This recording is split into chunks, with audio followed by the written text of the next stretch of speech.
Assalamualaikum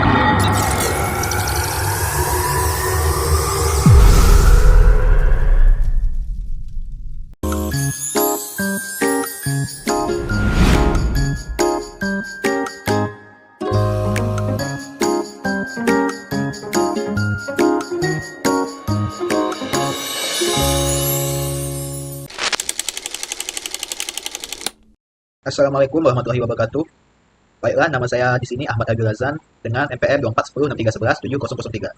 Di sini saya akan menjelaskan mengenai database saya dan juga DKL yang sudah saya buat. Pertama, kita masuk saja SAM, SAMPP, dan kita masuk. Di sini kita gunakan database. Nama database saya adalah database PetShop.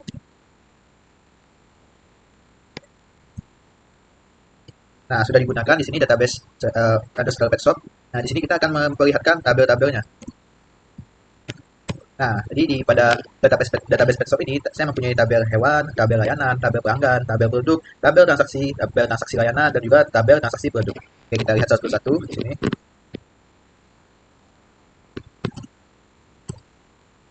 Nah, di tabel hewan, di sini filenya kita mempunyai ID hewan sebagai primary key, ID pelanggan sebagai foreign key-nya. Nanti ini akan saya jelaskan di pelanggan. Ada nama hewan, jenis hewan, dan usia atau umur hewan.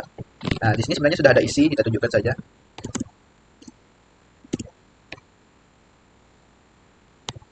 Nah, di sini data yang sudah masuk itu di tabel hewan ada ID-nya seperti ini, nama hewannya ada Pachi Ocho Mule Body, dan jenis hewan dan usianya. Oke, kita masuk ke tabel selanjutnya, itu tabel layanan. Nah, di tabel layanan ini ada ID layanan, jenis layanan, keterangan, dan biaya layanan. Di sini primary key-nya adalah ID layanan. Kita lihat.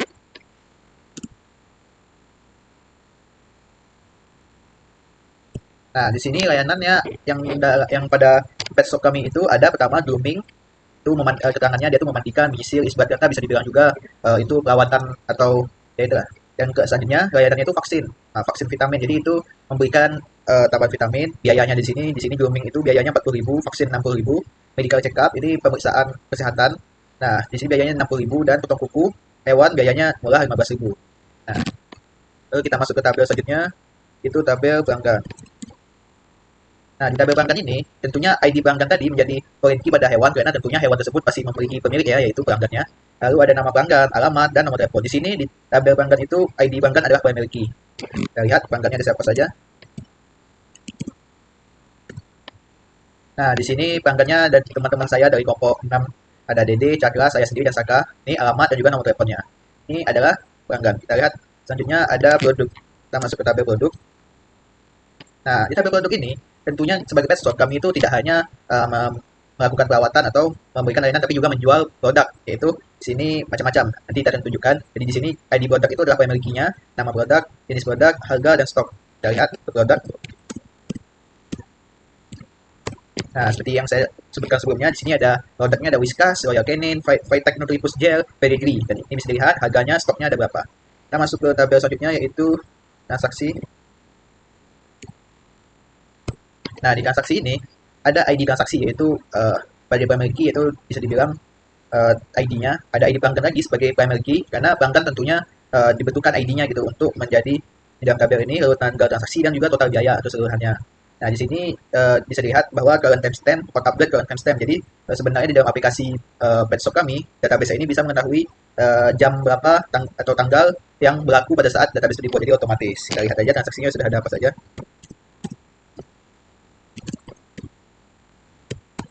Nih, ada transaksinya, ini saja yang digunakan. Oke, selanjutnya dua lagi, yaitu ada transaksi layanan, transaksi produk.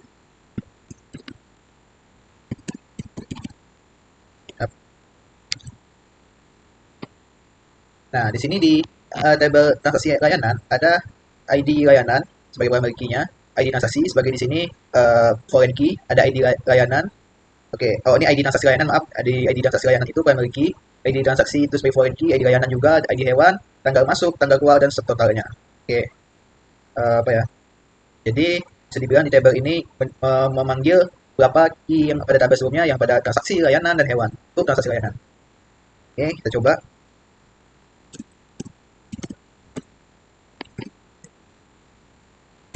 Nah, di sini ada beberapa transaksi layanan. Di sini mengapa bisa ada nol? Karena tandanya layanan yang diberikan itu belum selesai sehingga hewannya masih berada di dalam pet shop. Oke, kita masuk ke terakhir, yaitu produk.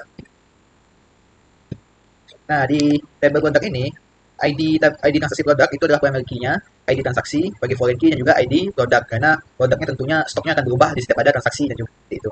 Jumlah dan stok total dari belanjanya. Kita lihat sebelumnya.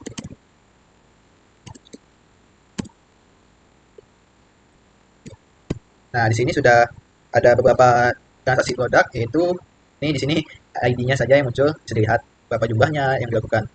Oke, jadi kita masuk kepada query-nya. Oke, baik. Jadi saya sudah simpan buat query. Oke. Nah, di sini saya akan menjelaskan mengenai query saya. Yaitu yang pertama adalah, nah, baik. Jadi query saya ini pertama kita akan memilih jenis layanan. Di sini dia tuh berguna untuk menampilkan jenis layanan yang akan diberikan. Lalu seperti yang bisa dilihat di sini ada count listing ID layanan. Nih, count listing ini itu tuh berguna untuk menghitung hewan yang berbeda. Itulah banget. Baik, di sini pertama bisa lihat ini apa?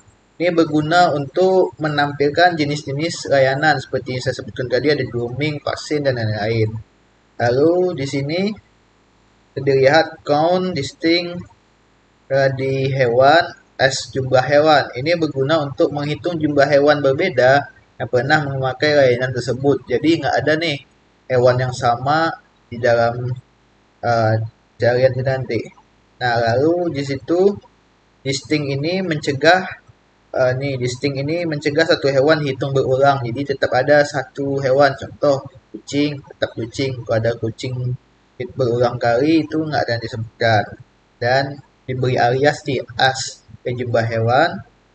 Nah, di sini average time average timestamp diff ini berguna untuk menghitung rata-rata atau selisih waktu tanggal masuknya dan tanggal keluar sebagai rata-rata lama menginap nih. Ini rata-rata lama menginap. Lalu di sini bisa dilihat sum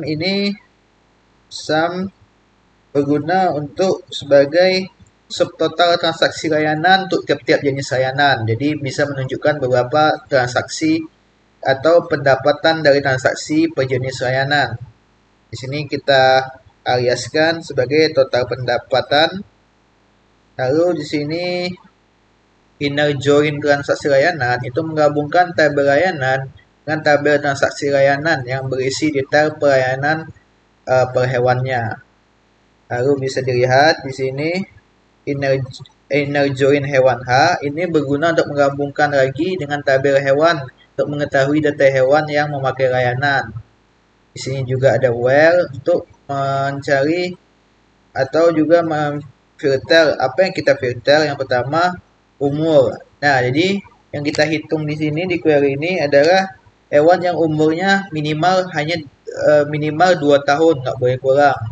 Lalu dia itu juga biayanya itu di antara 15.000 sampai 70.000. Nah, lalu ada group by yang itu menandakan data akan dikelompokkan sebelum fungsi agregat dihitung. Jadi pengelompokan di sini nih group by ini yaitu jenis layanannya. Jadi setiap baris jenis layanan seperti ini bisa dilihat grooming, menjaga check up itu dihitungnya satu. Lalu having ini digunakan untuk memfilter kelompok hasil. Jadi bisa dilihat sum subtotal uh, lebih atau sama dari 80.000. Apa itu gunanya? Jadi hanya jenis layanan yang pendapatan minimalnya itu 80.000 aja yang tampilkan. Order by ini berguna untuk mengurutkan urutan hasil query dari yang paling lama menginap sampai yang paling singkat. Tapi karena di sini sama, jadi dia disamakan. Kenapa di sini sama? Karena di database kami belum ada memasukkan rata-rata lama menginapnya. Rata-rata lama menginapnya. Oke, kita masuk ke query kedua.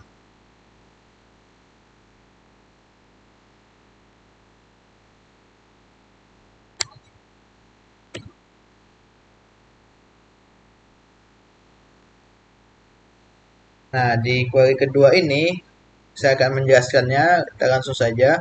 Di sini kita akan selectnya itu adalah alhamdulillah jenis produk. Jadi akan menampilkan jenis produk apa aja, nama ID-nya apa saja yang membeli produk, nama pelanggannya apa aja.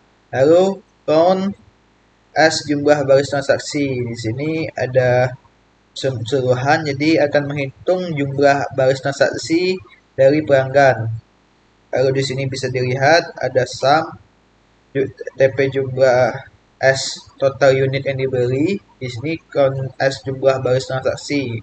Di sini as total unit yang dibeli. Jadi itu tuh menjumlahkan jumlah dari transaksi produk. Jadi kita bisa tahu total unit produk yang dibeli pelanggan untuk jenis produk tersebut. Seperti itu. Lalu ada sum subtotal as total belanja. Di ini itu untuk menjumlahkan semua subtotal transaksi produk dan menghasilkan total berapa uang yang dibelanjakan oleh pelanggan untuk produk tersebut. From pelanggan, dari pelanggan. Jadi di sini nih dari pelanggan, inner join transaksi T ini itu menggabungkan tabel transaksi yang berisi riwayat transaksi. Nah, di pada ini nih kondisi joinnya itu menghubungkan pelanggan dengan transaksi yang dilakukan lewat ID pelanggan yang di select tadi. Lalu inner join transaksi produk di sini itu menggabungkan tabel transaksi produk yang berisi detail dari produk-produk yang ada untuk ditransaksikan. Lalu kita ada inner join produk uh, itu sama kurang lebih. Lalu ada where, di sini kita akan memfilternya yang mana di where ini kita akan hanya menunjukkan produk dengan harga lebih dari 30.000 bisa dilihat. Dan di sini juga alamatnya itu nggak boleh yang Karawang. Jadi selain di Karawang. Jadi kita tidak akan memasukkan orang yang asal dari Karawang. Lalu group by itu baris yang dikelompokkan itu di sini ada jenis produk, ada ID pelanggan, ada nama pelanggan. Seperti di bawah sini bisa dilihat jenis produk, ID pelanggan, nama pelanggan. Lalu kita having ini akan menunjukkan bahwa kombinasi jenis produk dan pelanggan dengan total belanja minimal 50.000. Jadi bisa dilihat di sini sum subtotal 50.000 dan order by di sini untuk mengurutkan hasil.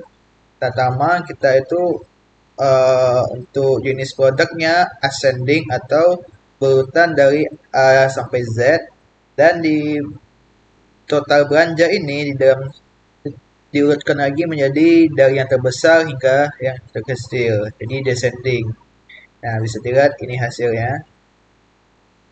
Mungkin penjelasan saya sesimpel itu saja, cukup. Karena database kami ini benar-benar sudah sangat proper untuk dapat diimplementasikan, dan juga aplikasi yang kami buat pada pemrograman sangat baik. Sehingga mungkin sekian pembahasan dari saya, Ahmad Aibil Razan, kelas 3A Informatika dengan NPM 24106311700003. Jika ada kesalahan mohon dimaafkan. Terima kasih atas waktunya. Saya akhiri dan mengucapkan hamdalah. Alhamdulillahirrahmanirrahim. Assalamualaikum warahmatullahi wabarakatuh.